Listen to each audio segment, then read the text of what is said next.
that as like the right spot for Paris?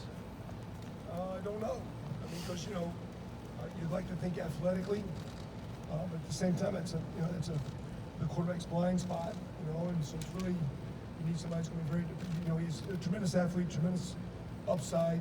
He comes in highly rated in the recruiting services and the skill set, but much like Nick Petit or Thayer and those guys, Josh Myers, I believe he started a lot of games this year. He don't play the first 2 years. It takes a couple years. Paris has already played a lot in year 2, but it's inside, so he's got some experience, but now it's different stresses. So I just think you go through spring. I know Justin will do a great job with him, but we'll need a consistent player out there in between he, DeJuan, or Zen, or even Donovan Jackson. If he needs, the most consistent player will probably be at left tackle. And right now, he's starting there with the opportunity to prove he's going to be that guy. You would expect him to. The ball's in his court. How much competition across that unit do you see right now? I thought Josh Fryer would be in the mix, and he's limited. So I kind of thought he was, kind of time to get in there. And I think Zen's coming along nicely. Jacob James has had an outstanding offseason, gives some good depth inside. But there's probably a little bit of separation from the 5 based on experience and talent. But again, to big side in the weight room or in the training room, durability versus ability. If they can be here every day, practice every day, get better every day, they'll have chances to be our main guys. Time's going to tell. We'll go middle aisle, Justin Holbrook, WCMH. That's just as the defensive coach of spring ball. He's trying to butter us up for tomorrow's practice. I'm not buying that. Well, it's interesting because we don't. Sometimes I think you can get real anal as a coach specifically. Okay, what's going on? Through time, and it really started with Coach Spurrier's background with Coach Stoops. If you put a play in, you better be able to block zero. When they blitz everybody, bare front. You better be able to throw it if they drop 8. Play cover 3, cover 2, cover 1. Whatever. So if you put a play in, you better have your answers. Versus say, well, I want it in just against this look. No one plays the same looks. No one plays static football, standing still. So, we were saying the first couple days here we wanted to do some walkthrough, and we really didn't know what they were doing. So you actually we're watching Oklahoma State cut ups. Like, okay, where do they play to this formation? What does it look like? What's their alignment? And as we go, I guess we'll get a better feel. But it appears early that it's just a lot of multiple looks where which I think is what really great defenses do. They have the ability to be gap sound, stop the run, but they make the offensive line and quarterback work every play. So there's a lot of movement, but there's still gap sound. There's a lot of alignments, but the coverage picture changes. So the quarterback thinks he's got one coverage, ball is snapped, here comes people moving at him, and the coverage is changing. And your ability to think on your feet. And so it appears there's going to be a lot of, quote, moving parts. I know he would say they got to make sure they stay sound as they do that. But for me as an offensive coach, we get attacked very aggressively on Saturday from defensive teams, multiple coverages and schemes and fronts and movements and twists and blitzes. So I think the more stuff you see, you get immune to it.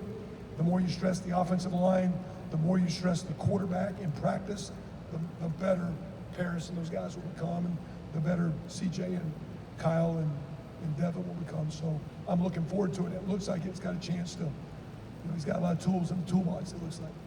Over here to the right, Rob Aller, Columbus Dispatch. More moving parts, the better teacher you better be, right? I guess. What's your definition? What makes a good teacher as a coach, if you had to break it down? I would have said 15 years ago, the ability to keep it simple, to understand. I always felt in my world I wasn't that good a player, so I kind of knew some things I had to do to give me a chance, and I knew I think I heard Marshall Falk a few years ago when a guy ran some 4.2 something at the combine and say, well, the best way to slow a guy down is make him think. So I think a great coach can give coaching points, but allow his players to, in time, understand it, whether they're not thinking. I tell my players should tell you that if they're thinking, they don't know. The thought is they know what they're doing. They know it's this route at this depth, or it's this block, or it's this call. If they're thinking about it, they don't know. So I would have told you a long time ago to be a great teacher, it's your ability to keep it simple, to give your kids a chance to play as hard as they can play, as fast as they can play, be sound. Not so simple, it's vanilla and easy for the defensive coaches to defend. I would tell you now too, it's going to, you better have the ability to connect. And for example, like I explained the other day, we call a pass play, it's called naked when the quarterback's by himself. I go, why do we call this naked? Somebody answered the guy, and I was just trying to help them understand why it's called this, because I thought it would help them, because I think we're in generations where kids want to know why we're doing things. So why do you call it that way, or why are we doing this drill? Why do we run? You guys watch us in warm up, and everybody's got a ball. Why do we have a ball? Well, we're doing it so when you run, you're not running with the ball loose. We're trying to cheat a little bit and get ball security while we're stretching. And so I think one of the abilities now to be a great teacher is your ability to connect with kids and invest time with them. So the ability to keep it stupid or simple, multiple looks, but they'll keep it simple. Stupid motto, KISS, keep it simple. But also the ability to connect and keep people to us. I think if our players believe we're getting them better and you're spending time with them, you can push them. But if they don't believe in you, they don't think you're getting them better, it's hard to coach a young man. Right next door, Doug Lesmerises, Cleveland.com. Kevin, the experience CJ Stroud got last year, obviously he's going to be a much more experienced quarterback this year. Just, I know it's the first day of spring practice, but what are you even thinking about with a guy like CJ as he prepares to be a year 2 starter? I think again we can. So much of our game's been done from the sideline. We're making calls. I think can be more on his plate where he can handle the ability to adjust plays and protections where sometimes we would do that. So the player can just keep his eyes on the defense. Sometimes again, the more we make him think, the more we, this is hard to take the right drop, throw the ball in time because I'm thinking about all these checks I got to make. But he can handle a lot mentally. He is extremely gifted and talented, but he's just equally as smart and equally aware on the field. His ability to see and put it all together is uniquely high. So I think we can just put a little bit more on his plate. I think Ryan's got a phenomenal amount of confidence in his ability to trust him to get protections right and get the ball out to the right guys and not force it. I was thinking though, as a veteran player like him's got 1 year under his belt, 13 games. And Jackson, our veteran players are third-year guys. Mitch Rossi's back in his 6th year, and I think Matt Jones is a 5th year, but it's like if you're a four-year guy now, you seem like your grandfather around here. It's like our veterans are second-year starters. And that being said, to me it's exciting about maybe how good CJ could be. Because you'd like to think here's a guy that started high, but you like to think there's a lot more in that ceiling. And I think as he goes with Coach Day this year and Coach Dennis, it'll be interesting, Coach Fitch, how far we can push he and some of our, because I think our most gifted, talented players, a lot of them are very, very, DeJuan got 1 year of football starts. Paris, 1 year of football start. Luke Whippler, 1 year. All of them going to be outstanding players. But where can we go as year 2, year 3 veterans and make another big jump and maybe do the things that the truly great teams start to become? Over to the far left, Bill Landis, The Athletic. Kevin, what stood out to you about Donovan Jackson over the last year? What makes you think he's ready to kind of step up? Well, when he showed up, and Coach, he was about as athletic as most I had personally seen him with an offensive line. He's not maybe 6'6", but I had a guy who plays for the Niners named Trent Williams. I'd tell you he's probably the best player I've ever been around. He still is like that. It was ridiculous. Donovan's not there, but he's got some skills that are like, wow, like that's not an O-line skill. That's an athletic skill. He showed up with skill. He showed up with a lot of maturity. Like he doesn't practice like a first-year guy. He doesn't practice like a guy just got here to high school. He's not practicing now in spring like this is my first spring. I mean, he's a very mature kid, very, very smart. Like we're talking CJ. He's got a high cognitive ceiling, but he's got a high skill set. And he's got some developing to do. But he is as talented, as gifted, with as high a ceiling as anybody walking down on this field today. He's got a chance to be a real player. Did you guys last year, you worked with Matt Jones some, and I know Thayer had some injury stuff, and we just felt like we were looking for a little something at guard. Did you ever consider putting Donovan in there last year, or was he not ready for that? I think at the time, Coach Delbert said probably a little bit more confidence with Matt and the older guys, although he practiced there. And that's why we went to the few snaps. We did the big package in short yardage. He played tight end. We were trying to get him on the field some. And I think, probably just green enough. He didn't get spring ball, but he was good enough to get in the mix. And at the same time, those guys probably a little bit more time on task, probably a little more trust in those guys. But I don't think I would have not have had, we got to play Donovan now. Don't run this player, run this protection. To me, I wouldn't have blinked if he was in the game and would just play, no matter who we were playing, when we were playing. I thought he'd probably would have played at a high level. And I expect him as a first-year potential starter right now to be a guy that plays at a very high level. He is a very gifted, talented player, and not just physically. He's got some stuff in his heart. And he's got a chance to be a special player. Right next door, Tim May, Letterman Row. Kevin, as you guys, you and Ryan, and y'all went into this spring and stuff, what is it you definitely want to address with this offense moving forward? What is a shortcoming y'all had last year that you want fixed? I mean, what is sort of the goal in that regard? I think we got some young receivers. They got to make, we played at a high level, so just because they've finished the season well, that we continue that, because that's been big. But I think the consistency of our running game and our ability with the tight ends to complement that position. We're losing Jeremy, so we're going to be a little bit greener there. If you don't, I see some guys, not that these services have it, statted out well, but I think a lot of people have Jeremy rated as the top, 3, 4, 5 tight end in the draft. You guys say he doesn't catch the ball, watch him play the whole game. He's because when he's not there, you got to throw too much, or the quarterback's got to run. When we've had he and Luke and those guys there, so I think the tight end position, helping that line balance the run game, that we can stay on schedule with just more nickel 5 and 6 and 7 yard plays, and those are hard. You start at the game, the box is loaded, you run for 2 and 3, and sometimes maybe we can get a little impatient. If we're going to be the best offense in the country, that means we win the games. And when you don't win the games, you can take those stats and say, look at your stats, your offense is really good. But when you come up short a couple times, you're not that good. And we need to be good enough. So we're talking about being an offense that takes care of the ball, that has the toughness and physicalness that it needs, the ability to make the big play, but the ability to punch it in and drive down the field to be an elite offense.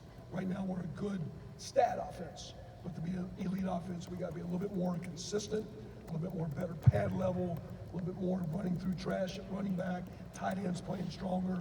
We can be better, and that's going to be our goal as we build through spring and the summer preseason. Yeah. Not that we're going to load it up, because you got maybe the best quarterback going. You got a couple dudes out there that really can make some plays. But when you can put the physical presence with all that, you got a chance to be something neat. Is there any kind of scheme adjustment, though, too? Because you talked late in the year last year about a couple of the better defenses. Y'all had trouble getting aggressively up the field in a blocking situation in the run game and stuff. Is there any adjustments going on in that regard, or just tweaks? I'd say more tweaks, and I think trying in time figure out what tweaks best fit this group. So you can sit here and complain about a tight end not being able to make a certain block, or a guard or a tackle make a certain block, but sometimes it's in relation to the phase of the play. So if you're asking a guy to match up to hold a block for 3 seconds, and time is against him, and he's not dumb enough to make that block, well, he's going to have a hard time against critical defenses. So how do you execute that play with the phase of the play, the tweak of the play, the spacing of the play, the timing of the play, that those guys can make the blocks, versus complaining, hey, you can't do it. It's our job as coaches to try to put them in better positions, try to help them identify and target guys better, and at the end of the day, just be good enough to line up and play the game physically the way great teams play. Right next door, Clay Hall, WSYX. With the attention that Smith and Jigba's going to get, who's the biggest beneficiary, maybe, of defenses, looking at him or doubling him or whatever? Yeah. Can you see that already happening? Well, not from practice, but I mean, you can visualize. I mean, yeah, at the same time, if you're running the ball well, when you're taking 2 guys to cover 1, you got a chance to have some issues of, now is the running game out-gapped. So if you've ID'd it right, if you got 2 guys guarding 1, that's basically the guy supposed to be guarding the quarterback if you never guard. So now we're back to even numbers. So if we can get in situations that you're getting brackets and one guy's taking 2, now from a blocking deal, there's not an extra guy quote in the box. How can there be an extra guy in the box? When the extra guy's in the box, they're playing him one-on-one. So you 2 guys are playing me. Well, instead of you playing the run and you playing me, when you guys are both guarding me, there's not an extra guy in the running game. So that, again, you see what I'm saying? So the running game will be a beneficiary, let alone the other targets per se.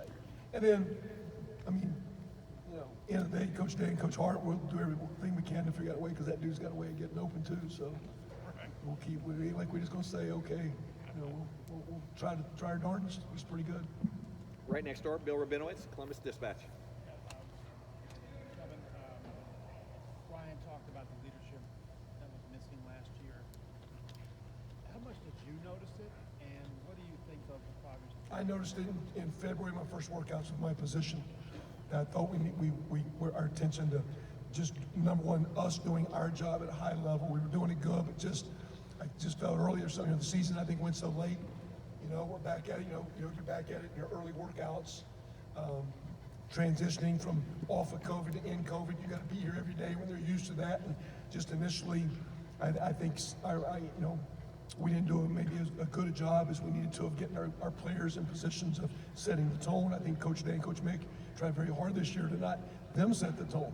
Like say, going into the bowl game, there wasn't a player meeting. I kept telling you guys we've been practicing good. There wasn't some meeting about, look, here's what we got to do. I think the guys knew. We didn't have a lot of meetings about let's develop leadership. We just tried to put them in place and say, hey, you're in charge of these guys. So if they're not doing well, that's on you, and help them. And so I think Coach Mick and Coach Day did a nice job of putting those players in positions to teach them how to hold people to standards, how to communicate to them. We asked them to judge their group and grade their group certain times. So now I have an opinion of you. I didn't think you worked out very hard today. I thought you did a great job. I thought you were awesome. And not to take it personal, but be a leader, hold people accountable. Don't be a fake leader, be a real leader. And I think short term, it's off to a great start. We'll see, again, the proof's in the pudding's when the bullets are flying, the game's going on, it's loud. And, okay, we got to make it stop. We got to get a first down. We got to get a touchdown. We got to get a 2-minute drive. That's when you like to see all those things, not just so we got our toes behind the line for a drill. We're onside when it's 4th and 1 critical, and you can't hear in certain places we play. It's going to be really loud, and everybody can function. We can make a critical play, and we can win another championship. And I want to ask you about Travion. He obviously made a huge splash in certain games, but later in the year the production wasn't as good, and most of it was his fault probably. What do you sense in him this year, and how much of a weapon do you expect him to be? It's really good. I will say, too, though, I really like, Mayan's always done pretty consistent. I think Evan Pryor's coming on, and there's going to be some good competition there, too, which I think you always need more than one. I think with the volume of plays that we play at receiver, tight end, and running back, you need to be 2 pushing 3 deep, 2.5 to 3 deep to get through the season and to get through, key games. And not to milk out a game because you beat someone bad, but all of a sudden it's a critical game, and you need a second or third guy that can play championship football. So I like the way the back room's running. We're looking through the workouts. We just started. I don't think we'll know more until week 3, week 4 of how we start playing with pads on and their ability. Because staying on schedule sometimes is that 3-yard play is 5. And sometimes that's the running back. The ability to not look for the big play. I had a chance, my original coaching mentor was Randy Walker in Miami, and he was a tremendous running back. I saw Bobby Carpenter, he played with his dad, Rob, was his tailback, Randy's fullback. And Randy always coached running backs, saying there's not a lot of dollar bills laying on the ground, but you can find some nickels. And you just take a nickel, take a nickel, take a nickel, you'll get your dollar. If you stick it and you trust the read, the big plays will come. It's like baseball, there's a lot of singles. If you're looking for home runs, you're going to strike out a lot. So I think as a young player, you start looking to make big plays as a runner. If you just trust the read, trust your talent, and run, big plays will happen. I think the more he plays, the more you'll see big things out of him, Evan, and mine, and the whole crowd there. Got time for just a few more behind Bill. Dan Hope, 11 Warriors. Kevin, you said before a Rose Bowl that G. Scott still needs to get a little bigger, was still kind of grown into that tight end role. What kind of growth have you seen from him over the course of the winter going into spring? And gotten into the 230s, which is good. Just watching some tape with the recruit I had near practice day, even some of his fundamentals are in our best blocking positions. Still learning it. I did some really nice things today on the field. I think consistency, for him, do it again, because time on task. I think to be really good, sometimes it takes 2 years. He's getting ready to go into his second year at tight end, so I think he's still maybe a ways from, because again, I do think he has a pretty good ceiling now. He's not going to be a 255-pound kid, but I think we can get him to upper 230s, pushing 40. He can handle some of the blocking. He does have good receiving skill set. A guy that we can play. Mitch Rossi, a tight end but a fullback. G, a tight end but a receiver spot. You move those guys around and let Coach Day and Coach Hartline come up with matchups as we put the pass game together. So a really good winner, not just because he gained weight, but really good winner. Looking for him to have a consistent spring, come back with the summer, consistent fall. He's going to be in the mix to be one of the 2 or 3 guys that should play a fair amount. He's off to a good start. You mentioned coming up with plays, Coach Day, Coach Hartline. You guys have a passing game coordinator now, a run game coordinator. You're still here. Day's calling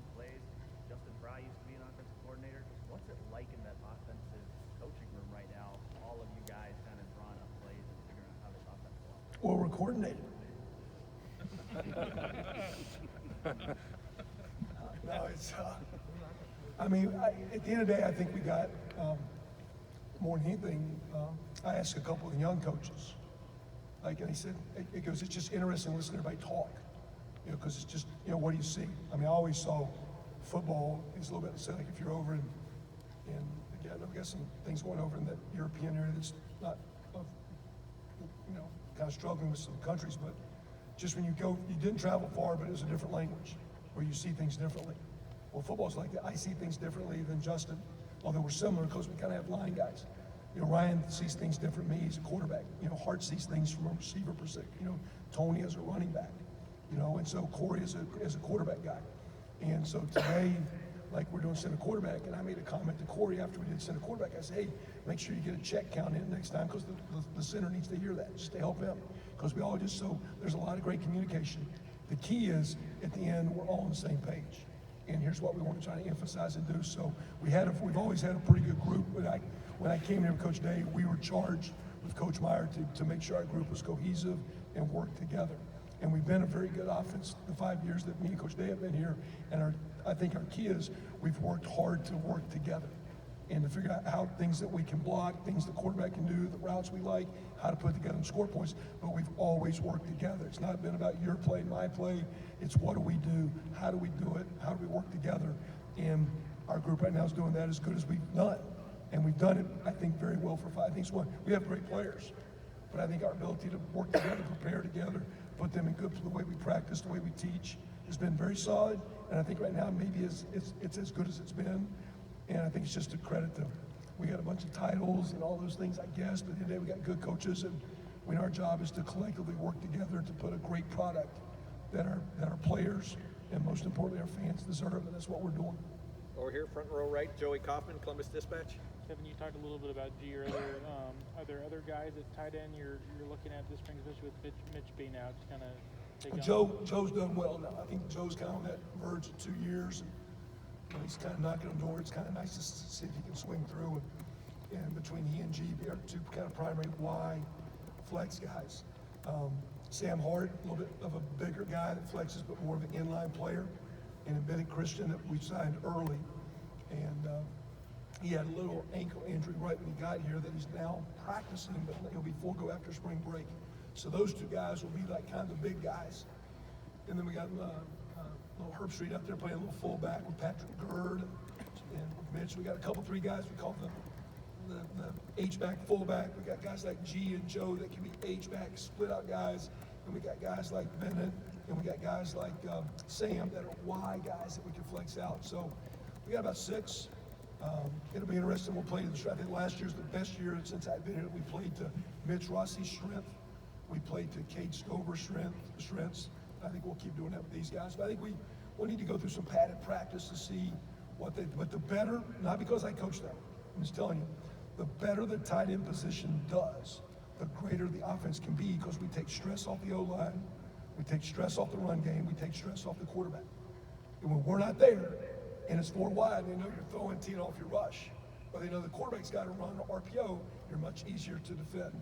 So as that tight end fullback position can be a quality high-end contributor, this offense has a really great chance. So we got inexperience at tight end right now, and they've had a nice winter, but they're going to need to have a great spring, great summer, and great preseason, because I think as that group goes, we're really determined at the end.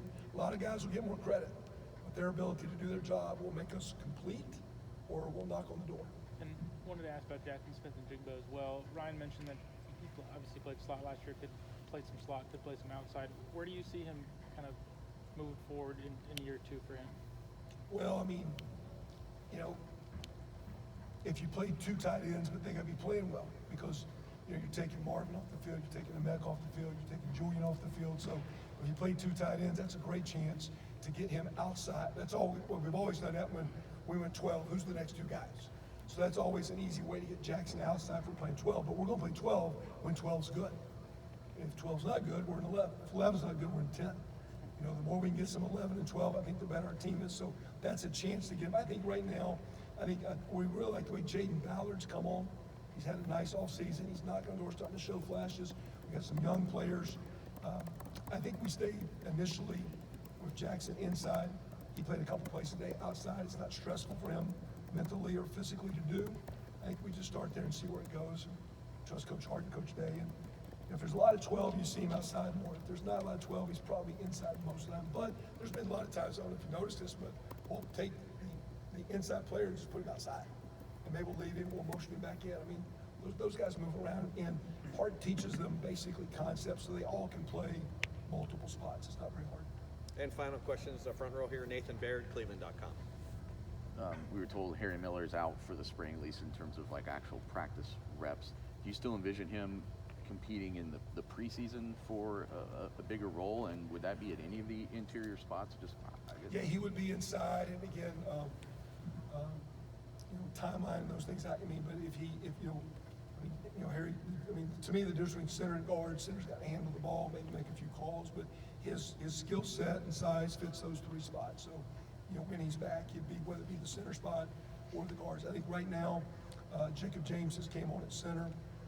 Toby Wilson's in there as well, but Matt Jones is probably still our second center, based on Fryer or Zen, some of these other guys, how they come along if we needed to play someone. So Matt Jones is starting guard, Luke's the starting center, Matt's probably our second center, although Jacob's had a great spring and advancing his way like he needs to do. And Ryan also mentioned Evan Pryor, one of the guys that was kind of singled out for having a big spring. Just, I guess, what do you still need to see from him development-wise where he would push? I'd say very much what we're talking about, consistency. Okay, just keep doing what you're doing. Don't even need it any better, just do it again. Just do it again. Just keep stacking up a day. Take those workout days, now do an inside drill. Okay, you just ran the cones and you just hit the weights. Now stick that inside zone play, just like you're out here running around cones. Okay, now people in the way, it's a play, but play with that confidence. So let's just see him play. And so had a tremendous offseason. He and Jaden Ballard, for young guys, had great off seasons. Jacob James, great off season.